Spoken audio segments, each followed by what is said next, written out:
하나님 말씀입니다. 사도행전 6장입니다. 사도행전 6장 찾았으면 8절에서 15절까지 말씀입니다. 한 절씩 교독합니다. 스데반이 은혜와 권능이 충만하여 큰 기사와 표적을 민간에 행하니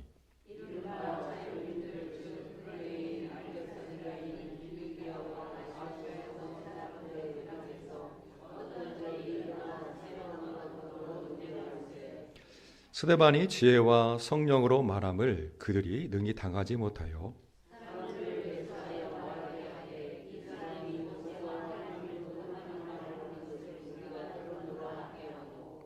백성과 장로와 서기관들을 충동시켜 와서 잡아가지고 공회에 이르러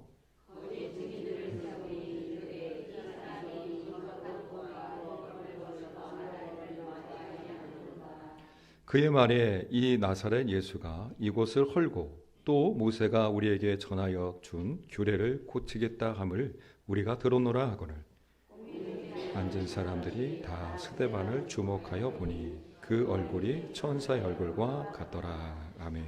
네. 최근 사회적으로 교회에 대한 사람들의 반응이 이 불쾌함을 넘어서 적대시하는 문화가 점점 확산되는 분위기입니다. 특히나 코로나19를 겪으면서 이 방역에 미흡했다는 그런 이유들, 또 비협조적했다는 이런 이유들, 이런 것들로 이 방송 매체에서는 교회를 참 부정적으로 많이 보도했습니다. 이런 영향으로 급속도로 우리의 교회는 추락을 보게 되었고요. 또 이런 신뢰감이나 이런 부분에서도 참 사람들로부터 지탄을 받게 되었습니다. 그리고 요즘에는 또 어떻습니까? 하나님 말씀에 반대되는 이 법 제정, 이런 것들이 있었잖아요. 이런 거 맞서는 것 때문에 교회는 외골수 교회다라고 이렇게 비난을 하기도 합니다. 사람들은 교회가 하나만 생각하고 다른 것에는 꽉 막혀가지고 관용하지도 않고 또 이 고집 불통을 일으킨다, 이렇게 고집을 부린다라고 생각을 하죠. 왜냐하면 사람들은요, 예수님을 믿지 않기 때문에 교회에 대해서 모릅니다. 또 진리에 대해서도 모릅니다. 그러므로 우리 교회는요, 사실 외골수라고 비난을 받지만 외골수가 아니에요. 또 손가락질을 하고 욕을 하고 있지만 사실은 교회는요, 외곳입니다. 그건 무슨 말이냐면 교회는 올곧고 한 길밖에 없다라는 것이죠. 왜냐하면 진리는요, 곧 구원에 대해서 단 한 가지의 사실을 말해주고 있습니다. 무엇입니까? 예수님밖에 없다는 것을 말씀해주고 있어요. 그러므로 우리는 다른 것에 타협할 수 없는 것이고요. 또 뿐만 아니라 삶에 있어서는 우리의 유일한 기준이 무엇입니까? 하나님 말씀이잖아요. 그래서 중간 지대를 택하지 않는 것입니다. 그러므로 이렇게 오해를 받게 됩니다. 물론 교회가 잘못한 부분은 우리가 겸허하게 받아들여야 되죠. 그리고 철저하게 회개하며 고쳐 나가야 되겠죠. 그러나 교회를 향한 이 무분별한 이 비난들은 어떻습니까? 없어야 하겠죠. 이러한 외적인 교회의 어려움이 있다면 내적으로도 그런 어려움이 있습니다. 뭐냐면 몇 해 전에 이 국민일보에서 일반 사람들을 대상으로 한국교회 사회적 신뢰도라는 이것을 설문하여서 이렇게 조사한 것이 있었습니다. 그 통계 자료에 보면 사람들이 매우 약간 신뢰한다.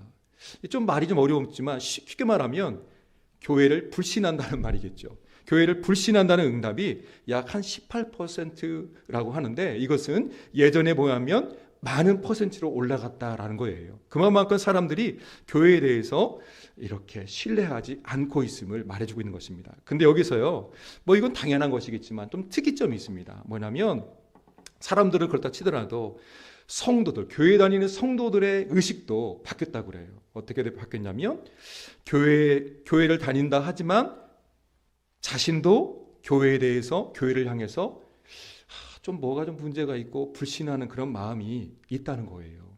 이런 게 참 안 좋은 영향으로 작용을 한 것이죠. 그래서 이로 인하여서 코로나라든지 이런 일들로 인하여서 참 안 좋은 게 있다면 이런 거 우리가 감당할 수 있는 부분이에요. 그런데 실제적으로 어떤 일이냐면 주일학교에도 영향이 미친다는 겁니다. 뭐냐면 우리 주일학교가 과거에는 이 불신자, 교회를 안 다니는 분들도요, 자녀들을 교회에게 보내주었습니다. 왜 그러냐면 교회를 다니면 부모님들이 안정을 취하는 거예요. 그렇잖아요. 교회에 나와서 아이들이 바른 모습으로 생활하고 또 이렇게 올바르게 자라가는 모습을 불신자 교회를 안 다니는 부모님도 그걸 알았다는 거죠. 보아서 알았다는 거예요. 근데 지금은 그렇지 않습니다. 지금 세대의 부모님들, 젊은 세대의 부모님들은요, 교회에 대한 이런 반감이 많다 보니까 아이들을 교회에 보내지 않습니다. 그러므로 참 안타까운 것은 이렇게 다음 세대를 볼 때, 우리 아이들을 볼 때 교회에 대한 적대심이 커간다는 거예요. 반감이 커간다는 겁니다. 이처럼 여러 가지 상황으로 교회 안에 어려움이 있습니다. 세상에서 우리가 살아가지만 세상을 떠나서는 살 수 없잖아요. 함께 어우러져 살아야 되잖아요. 그렇다면 우리는요, 이렇게 세상이 교회를 향하여 반대하고 또 여론몰이로 교회를 참 어려움 가운데 이렇게 치솟게 만드는 그런 가운데서 그러면 우리는 어떻게 흔들리지 않고 우리의 신앙을 지킬 수 있을까요? 또 하나님의 나라를 우리는 어떻게 이뤄나가며 복음을 증가해야만 할까요? 오늘 본문 말씀을 통해 한 사람을 만나보려고 합니다. 초대교회가요, 당시 사회에 던진 이 파문은요, 굉장했다고 해요. 충격이 컸다는 겁니다. 예수님 때문에 이 사랑과 희생 그리고 섬김의 모습이 바다했다는 거예요. 이 좋은 소문들이 그 시대에 나타났다는 거예요. 그 어려운 가운데서도 박해 가운데였지 않습니까? 그런 어려운 환경 가운데서도 날마다 성도들이, 예수님의 제자들이 모이기에 힘쓰며 예배에 집중하였습니다. 여기에서만 그치는 것이 아니라 서로 자기들의 것을 나누면서 선교를 한 것이죠. 그렇습니다. 그 결과 하나님의 말씀이 더 왕성해졌고요, 예수님을 믿고 따르는 제자들의 수는요, 더 많아졌습니다. 교회는 날마다 구원받는 사람의 수가 더해졌죠. 그래서 큰 기쁨을 누리며 복음이 예루살렘을 중심으로 하여서 점점 확장되어져 가고 이방 가운데도 퍼져나가게 됩니다. 그래서 사도행전은요, 예수님의 지상 명령이었던 이 예루살렘을 중심으로 하여서 이방인에게 전파되는, 그래서 사마리아와 온 유대와 사마리아와 땅끝까지 복음이 전파될 것을 말씀하셨던 그 일들이 어떻게 진행되고 있는지를 잘 그려주고 있죠. 이렇게 교회가 잘 세워지고 있을 때 교회 가운데 어려운 문제가 찾아왔습니다. 첫 번째는요, 외부적으로는 핍박이었고요. 두 번째, 내부적으로 일어난 갈등이 있었습니다. 그것은 무엇이냐면 초대교회에 어려움이 닥치게 됐는데요, 내부적으로 일어난 갈등은 이렇습니다. 헬라파 성도들과 또 히브리파 성도들이 이 구제에 관해서 서로 갈등의 의견차가 있었던 거예요. 그래서 히브리파 사람들은 어떤 사람들입니까? 본래 본토에서 출생하여서 유대적인 전통과 간습에서 성장했던 사람인 반면에 이 헬라어에 능통한 사람이었던 이 헬라의 사람들은 어떻습니까? 이방에서 흩어져 살다가 이스라엘로 돌아온 그런 사람들이었어요. 그러니까 생각도 다르고요, 또 이 생활하는 패턴도 다릅니다. 그러다 보니 이런 서로 다른 환경 속에서, 배경 속에서 살다 보니까 이 교회 공동체를 이루다 보니까 티격태격 다툼이 있었던 것입니다. 그리고 그 문제 가운데 이 구제라는 것이 끼어 있었던 겁니다. 어찌하다 보니까 전체적으로 이 성도들이 많아지다 보니까 이 헬라파 성도들이 이 구제에 빠지게 되는 거예요. 그래서 이 원망함으로 말미암아 내부적인 갈등이 일어나게 됩니다. 당시 유대 사회에 이 빈민구제 사업이 두 종류가 있었다고 그래요. 하나는요, 지역에 거주하는 사람 중에 극빈한 사람들에게 매주 금요일마다 14끼에 해당하는 이 돈을, 이 식료품이라든지 이런 것들을 위해서 돈을 지급했던 것이고요. 또 두 번째가 뭐냐면 길거리에서 정처 없이 떠다니는 이 행인들 있잖아요. 이 빈민들이 있잖아요. 이들에게 한 끼의 음식을 대접하는 거였습니다. 근데 오늘 본문 말씀에 보면 이 구제의 방식이 금방 설명드린 거하고 약간 다르게 나타납니다. 어떻게 되냐면 교회 공동체 가운데서 진행된 구제로서 매일매일 나눔이 있었다는 겁니다. 이런 것을 유추해 볼 때 아무래도 예수님을 믿는다는 이유로 이 히브리파 사람이나 이 헬라파 사람이나 이 사람들이 유대교 공동체로부터, 사회로부터 소외되고 아무래도 배척당하지 않았나 이렇게 추측해 볼 수 있습니다. 그래서 이들을 돕기 위해 교회 공동체에서 또 교회에서 성도들이 함께 십시일반으로 도왔던 것을 보게 됩니다. 근데 한편 어쨌든 간에 이 헬라파 성도들이 매일 받아야 될 이 식량이나 생필품을 지원받지 못합니다. 생계를 유지하는 것이 힘들었던 이 헬라파 과부들이 어떻습니까? 참 힘들었잖아요. 그런데 언제부턴가 하루 이틀이 아니라 지속적으로 빠져 있었던 거예요. 구제에 빠져 있던 거예요. 그러므로 인하여서 이 헬라파 유대인들은 도저히 참을 수 없었고 또 생활하는 것이 너무 힘들었기 때문에 이런 불만들이 터져 나오게 된 것입니다. 근데 헬라파 성도들이 왜 이 구제에 빠지게 됐는지는 사실 오늘 본문의 정황사를 보면 알 수는 없습니다. 근데 아마도 구제를 관장하던 이 히브리파 사람들의 행정적 착오라고 이렇게 우리가 이해할 수 있죠. 왜냐하면 이러한 행정적 문제를 해결하는 데 있어서 오늘 본문의 앞절을 보면 사도들은요 7명의 이 일꾼들을 세워 이런 문제를 해결하게 됩니다. 그래서 사도들이 말씀과 기도, 구제까지도 책임을 지다 보니까 참 어떻습니까? 감당해야 될 부분들이 많았어요. 그래서 구체적으로 사람들을 돌봐야 되는데 그렇지 못했던 겁니다. 그러므로 사도들은요 이런 문제를 해결하기 위해서 정말 이 지혜와 성령과 지혜가 충만한 7명의 신실한 일꾼을 세우게 되죠. 근데 이 보면은요 이 뽑게 되는 과정을 보면 주의나 이 역할을 통하여서 교회의 면모를 이루게 됩니다. 조직적으로 갖춰가는 거예요.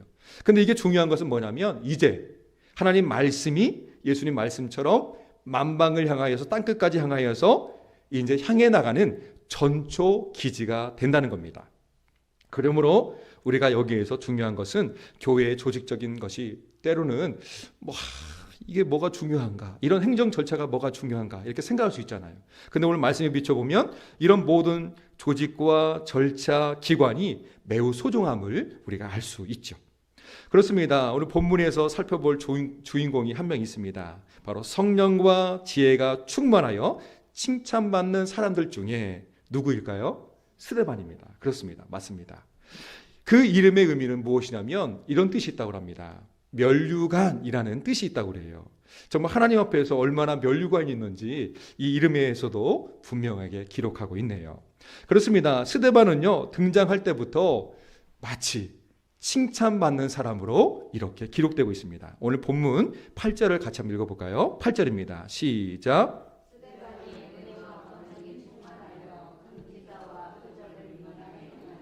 아멘. 스데반은 어떤 사람이라고 이렇게 표현하고 있습니까? 은혜와 권능이 충만한 사람이다 라고 말하고 있습니다. 근데요 8절에만 그런 것이 아니라 이미 5절에서도 말씀해주고 있습니다. 조금 다른 말로 기록되어 있는데 믿음과 성령이 충만한 사람이라고 이렇게 소개하고 있습니다. 스데반이 얼마나 성공하고 얼마나 세상으로부터 인정받았는지 그것을 우리에게 가르쳐주는 것이 아니라 한 사람의 능력이나 또 그의 인기나 아니면 이 사람을 우리가 등용했을 때 교회에게 얼마나 유익한지를 따져보고 계산하고 한 것이 아니라 단 한 가지 조건, 바로 성령의 충만한지 그걸 보았다는 것이죠. 그렇습니다. 하나님 나라는요 우리의 실력과 능력으로 만들어지는 것이 아니죠. 하나님께서 공급하시는 은혜와 권능으로 세워가는 나라이기 때문에 그렇습니다. 사람의 능력으로 하지 않고 성령의 충만함을 통해 이루어가는 것이 하나님의 나라입니다. 다시 말하면 교회도 그렇습니다.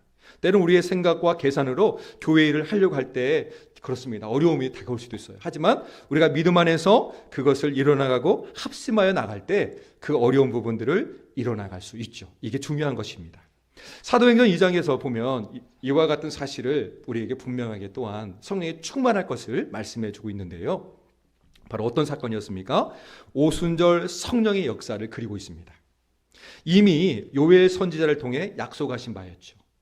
그리고 예수님을 통해서 온전히 이루어질 것을 말씀해 주셨습니다. 예수님께서 장차 보혜사 성령을 우리에게 보내주시겠다라고 말씀해 주셨죠. 먼저 사도행전 2장 16절의 말씀은 이렇게 기록하고 있습니다. 이는 곧 선지자 요엘을 통하여 말씀한 것이니 일러스되라고 말씀하고 있는데요. 그러면 다시 요엘서로 한번 가보겠습니다. 요엘서 2장 28절의 말씀을 제가 읽어드릴게요. 그 후에 내가 내 영을 만민에게 부어 주리니 너희 자녀들이 장래일을 말할 것이며 너희 늙은이는 꿈을 꾸며 너희 젊은이는 이상을 볼 것이며. 아멘. 오순절 성령 강림은요, 예수께서 메시아와 주가 되심을 확증하는 그런 사건입니다. 예수님이 이미 성령 하나님을 보내실 것을 약속하셨잖아요. 그리고 약속하신 대로 성령님이 오셨습니다. 이 사건만 보아도 예수님이 진짜로 그리스도라는 것을, 우리의 메시아라는 것을 말씀해 주고 있습니다. 그리고 이후로 어떤 일이 있습니까? 복음이 땅끝까지 전파되리라는 것을 확신하는 것입니다. 우리의 힘으로 되어지는 거 아니라 성령님의 능력으로 복음이 증거된다는 것입니다. 그래서 오직 성령이 너희에게 임하시면 너희가 권능을 받고 예루살렘과 온 유대와 사마리아와 땅끝까지 이르러 내 증인이 되리라 라고 말씀을 해주셨죠. 스데반은요, 하늘로부터 공급받는 은혜와 권능으로 많은 기사와 표적을 행하며 회당에서 예수님의 십자가의 죽으심과 그리고 부활하심을 선포하기 시작합니다. 그런데 그러던 중 이방 지역에서 온 여러 사람들과 회당에서 논쟁이 벌어집니다. 이들은요, 구레네, 알렉산드리아, 길리기아, 아시아에서 온 사람들이었습니다. 이 사람들은 과거 이방 지역에서 포로의 신분으로 살다가 이제는 해방되어서 자유민으로 이제 고향으로 돌아와 살고 있는 헬라파 유대인이라고 이렇게 여겨집니다. 그들은요, 이 스데반과 장시간에 걸쳐서 논쟁을 벌입니다.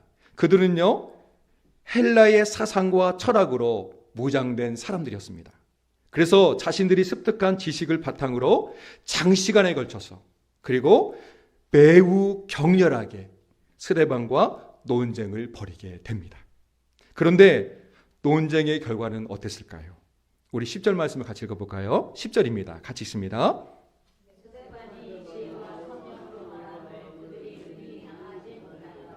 아멘. 스데반이 지혜와 성령으로 말함을 그들이 능히 당하지 못했다라고 기록하고 있습니다. 증거하고 있죠. 스데반의 논쟁 상대는요, 회당에서 가장 언변이 뛰어난 그런 논객들이었습니다. 이 논쟁에 구약 성경을 잘 알고 있던 많은 정통 유대인들도요, 가담을 하죠. 그리고 스데반에게 적대심을 품고 달려듭니다. 그래서 백성들과 장로들과 서기관들을 격동시키죠.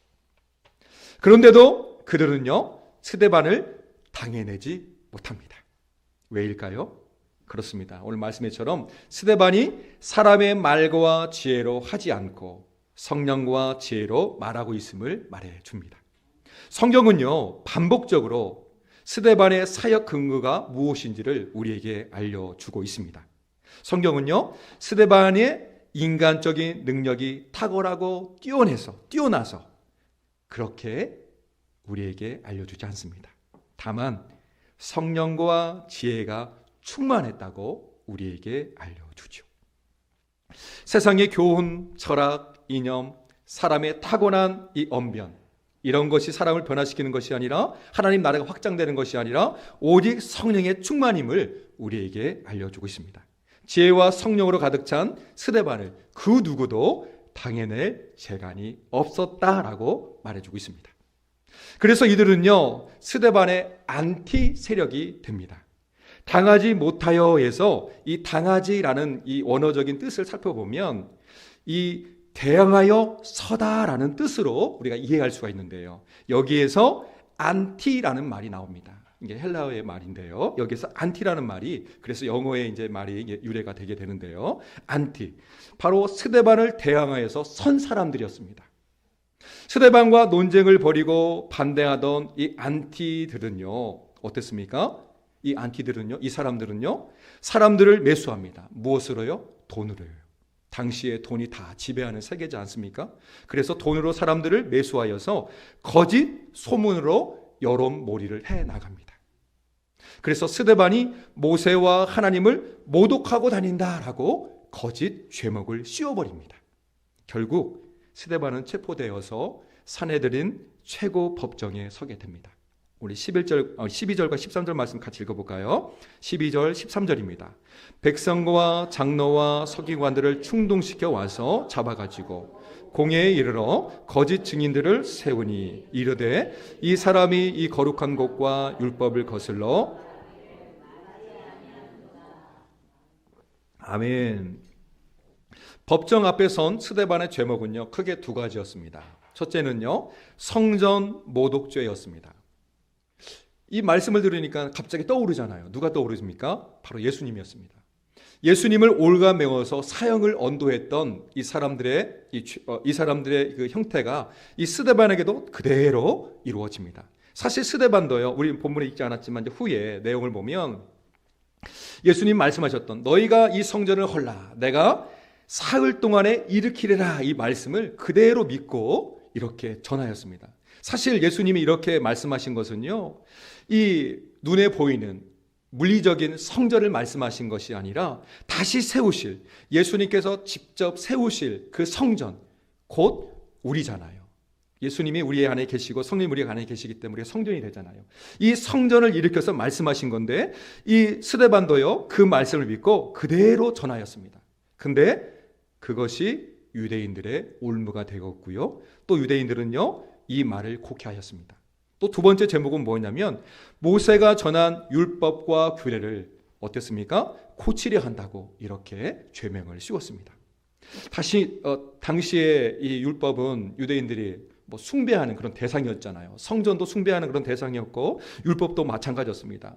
이 사람들은 껍데기만 지키던 사람들이었어요. 율법의 진정한 정신을 알지는 못했습니다. 율법을 통하여 우리가 얼마나 나약하고 죄 가운데 무능한지, 하나님이 없으면, 우리 예수님이 없으면 우리가 정말로 이 죄를 해결할 수 없다는 것을 알려주는 것이 율법의 기능이었거든요. 근데 이 사람들은요, 율법 그 자체만, 껍데기만 붙들고 있었습니다. 그러니 스데반이 이 율법에 대해서 말할 때 율법을 회파하려고 한다고, 율법을 없이 하려고, 율법을 고치려고 한다고 이런 거짓된 죄명을 씌웠던 것입니다. 그렇습니다. 그런데도 이 스데반은 어떻습니까? 올고졌습니다. 그게 오직 한 길이었기 때문에, 예수님이기 때문에 그의 마음은 변하지 않았습니다. 이처럼 하나님을 회방하고 모독한다고 그에게 죄를 씌웠습니다. 그리고 그 결과는 무엇이냐면 당연히 이러한 사람, 하나님을 회방하고 또 모독한 사람들에게 당연히 처해야 될 법이 있었는데 돌에 맞아 죽는 그런 형벌이었습니다. 참 무시무시한 그런 벌이죠. 그런데도 스데반은요, 이 재판 결과가 나올 것을 어쩌면 예상했을 것 같아요. 예수님처럼 그 죄목이 동일하게 씌워지는 걸 보면서 나도 예수님의 그 길을 걷고 있구나, 이런 생각을 했을 것입니다. 그런데도 어떻습니까? 스데반의 반응은 놀라울 정도입니다. 우리 15절 말씀을 같이 읽어볼까요? 15절입니다. 공회 중에 앉은 사람들이 다 스데반을 주목하여 보니 그 얼굴이 천사의 얼굴과 같더라. 아멘. 스데반의 얼굴이 천사의 얼굴과 같다고 기록하고 있습니다. 이 말이 어떤 의미일까요? 사실 우리에게는 매우 낯선 의미입니다. 그런데요, 유대인에게 있어서는 너무나 친숙하고 익숙한 표현이라고 그래요. 천사와 얼굴과 같았다라는 표현은요, 흔히 경건하고 거룩한 사람들을 흔히 천사와 같다라고 이렇게 말하곤 했다고 합니다. 그리고 하나님과 아주 친밀한 교제를 하고 하나님의 얼굴 앞에 서 있을 때 아름답고도 거룩한 모습을 나타낼 때 표현했던 그런 이미지였다고 그래요. 우리가 이것만 봐도 이 모세가 하나님 말씀을 붙들고 가지고 나왔을 때, 시내산에서 하나님 말씀을 붙들고 나왔을 때 어땠습니까? 얼굴이 해와처럼 이렇게 빛났다고 했잖아요. 그런 것을 연상하면 되겠습니다. 유대인에 있어서도 이 천사의 얼굴 같았다라는 것은 지금 스데반이 산헤드린 공회 법정에 서 있는 것이 아니라 누구 앞에 서 있다는 거예요? 하나님 앞에 서 있다는 거예요.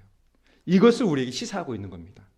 정말 죽음 앞에 있는, 정말 당장에 죽을 수밖에 없는 그런 스데반의 환경이지만 스데반을 확 쥐어잡을 수 있는 그런 무시무시한 환경이지만 그가 어디에 있었다는 거예요?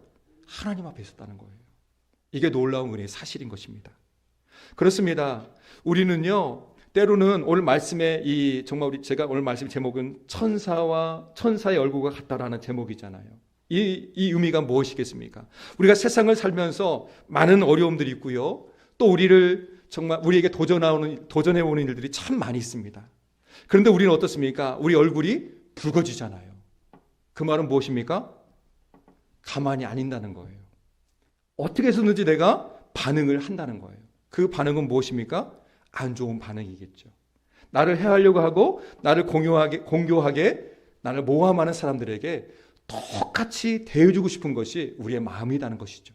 그러나 스데반은 전혀 그렇지 않았습니다. 돌에 맞아 죽을 그런 순간에도 그가 사람들 앞에 있는 것이 아니라 하나님 앞에 있음을 말해주고 있고요. 또 뿐만 아니라 이것은 무엇을 시사하는 것입니까?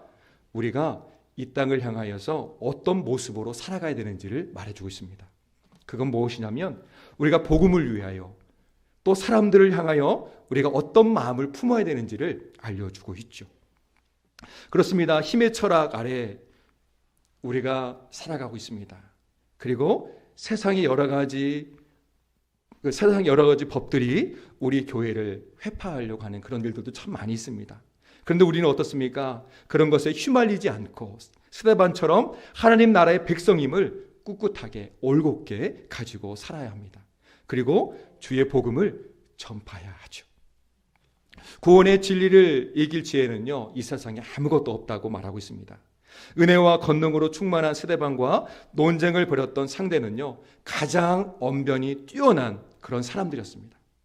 그런데도 이들이 스데반이 지닌 참된 진리를 꺾지 못했습니다. 이기지 못했습니다.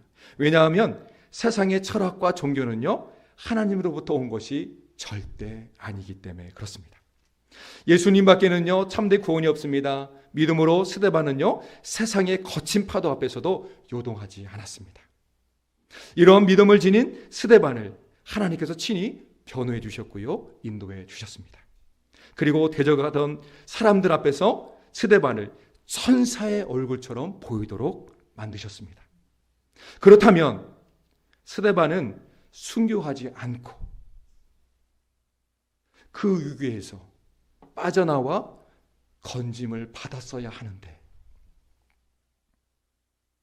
어떻게 됐죠? 그렇습니다. 그는 결국 죽게 되었습니다. 하나님께서 우리의 얼굴을 왜 천사의 얼굴처럼 만드실까요? 그것은 하나님의 나라를 위해서, 하나님의 복음을 위해서 그렇게 천사의 얼굴로 만드시는 것이죠. 그 속도로 변하는 세상에서 우리는요, 하나님 나라를 위하여 예수님을 위해 살아가야 됩니다. 그리고 예수님의 부활을 증거하며 여기면 머무는 것이 아니라 예수님이 다시 오실 것을 전파하는 우리의 삶을 살아야 합니다. 여전히 교회에 대하여 냉담하게 반응하는 사람들이지만, 세상 사람들이지만, 세상을 향한 스데반처럼 예수님 마음을 품고 복음을 위해서 우리가 세상을 향해 달려갈 수 있는 우리가 다 되어야 합니다. 내가 진실로 진실로 너에게 이르노니 한 알의 밀이 땅에 떨어져 죽지 아니하면 한 알 그대로 있고 죽으면 많은 열매를 맺느니라. 기도하겠습니다. 사랑의 아버지 하나님, 그렇습니다. 위기 속에서도 절망하지 않고 또 이러한 위기가 곧 기회라고 우리가 고백할 수 있도록 성령님 충만함으로 더하여 주옵소서. 그래서 하나님, 우리가 세상을 향하여 절망하거나 낙담하는 것이 아니라 오직 하나님을 바라보며 내가 어디에 서 있는지를 확실히 바라볼 수 있도록 우리 영적인 안목을 더하여 주옵소서. 그래서 세상을 사랑할 때 나를 통하여 하나님 나라가 더욱더 확장되어져 가게 하시옵시고 또 나의 삶의 모든 가치관이 주의 말씀 앞에 있음을 또 세상에 전할 수 있도록 인도하여 주옵소서. 그래서 나의 작은 삶을 통하여 나의 큰 도둠이 되게 하여 주옵시고 그래서 날마다 우리 교회 가운데에는 믿음의 사람 또 구원받는 사람이 많아지는 은혜를 우리에게 허락하여 주옵소서. 또한 함께하지 못하지만 우리 믿음의 권속들에게도 동일한 은혜를 부어 주옵소서. 감사하며 우리 예수님의 이름으로 기도합니다.